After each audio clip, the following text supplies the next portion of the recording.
Hey everyone! In this tutorial, I'll show you how to change the language on your Mac step by step. Changing the language will update your system menus, settings, and apps to the language you choose. Let's get started. First, click on the Apple logo in the top left corner of your screen.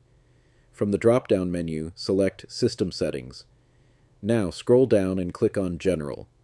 Next, click on Language and Region. Here, you'll see your current preferred language at the top. To add a new language, click the plus button. A list of languages will appear. Select the language you want, then click Add. Your Mac will ask if you want to use this as your primary language. Click Use the language selected. Your Mac may prompt you to restart or log out for the changes to take effect. After that, your system will switch to the new language. And that's it. That's how you change the language on your Mac. If this video helped you, don't forget to like and subscribe for more simple and helpful Mac tutorials. Thanks for watching, and I'll see you in the next video.